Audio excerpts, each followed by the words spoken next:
Hi, I'm Dr. Keith Johnson. It happened in Mark, the 5th chapter. Evidently, they were miracles that Jesus hadn't planned on encountering, and they interrupted him in the middle of his schedule. But it seems like a synagogue ruler came up to Jesus and said, "My daughter's really sick. I need your help. Can you please come over and heal her?" Now, for a synagogue leader to go up to Jesus, that was quite a stretch. But he asked Jesus to heal his daughter. And Jesus, without question, goes with him. Now, in the middle of that walking route, this lady that has an issue of blood, that has been bleeding for a long time and is really sick, says, "If I could just touch the hem of this garment, I will be made whole." And she reaches out, and as Jesus passes by, touches the hem of his garment. And suddenly she is healed. And Jesus, in the middle of going to where he was going with that synagogue ruler, stops and says, "Somebody touched me. I need to know who it is." Now, Jesus didn't plan on somebody touching him or for his healing to leave his body, but Jesus felt it leave and knew it was gone and wanted to know who it was that was healed. And the woman, trembling, admitted that she was the one that reached out and touched his garment and wondered if she was in trouble. And Jesus said, "No, you're fine, and you are healed." And then they continue to go to the synagogue ruler's house, and all these people are gathered around this bed, and his daughter is on the bed. And they say, "What are you troubling Jesus for? Your daughter is dead." And Jesus says, "I want everybody out of this house." And everybody goes out of the house except the synagogue ruler and his disciples. And Jesus says to the body, "Woman, get up. You are now healed."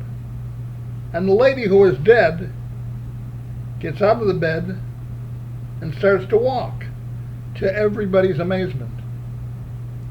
Now, Jesus hadn't planned on any of these events. He was doing his normal stuff, teaching about God, guiding his disciples. They were interrupted by the synagogue ruler, who was worried about his daughter and who said that Jesus was the only one that could heal. And at the same time, the lady who was with the issue of blood reached out to touch him because Jesus was the only one who would heal. Now, what is it that caused the difference in their lives? Belief. They simply believed that Jesus could heal them. We're facing a major crisis at this filming, where the entire world is scared to death they're going to come up with a virus or a disease, and the entire world is trying to close, which is certainly a showing of the end times.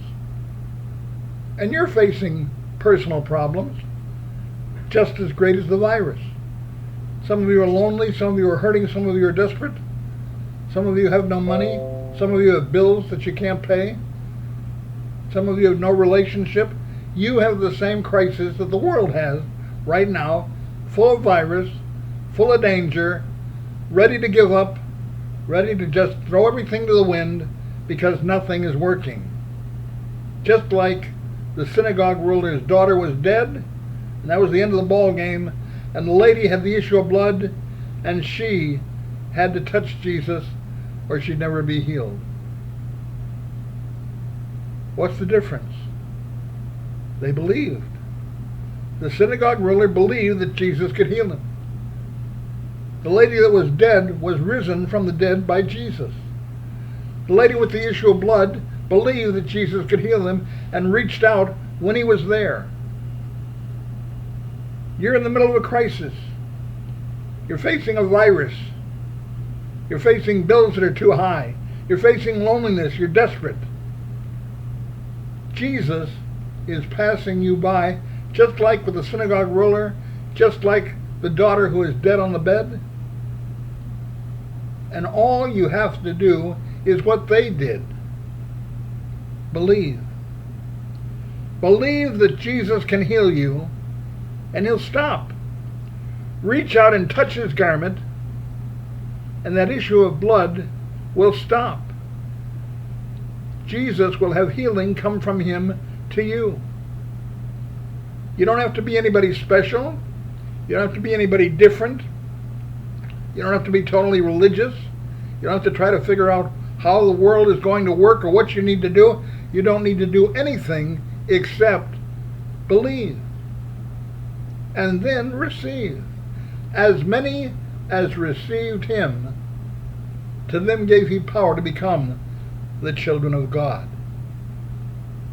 All you have to do to stop the virus in this world is believe that Jesus can heal you. All you have to do to have your dead daughter rise from the bed is to believe that Jesus can heal her. All you need to do to stop the issue of blood in your life, the disease that you've got, the problem that you're facing, the money that you need, the desperation that you want to get rid of, all you need to do is believe on the Lord Jesus Christ, and thou shalt be saved. The virus will stop. The issue of blood will be healed. Your dead daughter will rise from the dead. And people will start talking about how God is working in you. What does it take for God to work in you right now, actively, and to heal you and to help you? All you need to do is believe.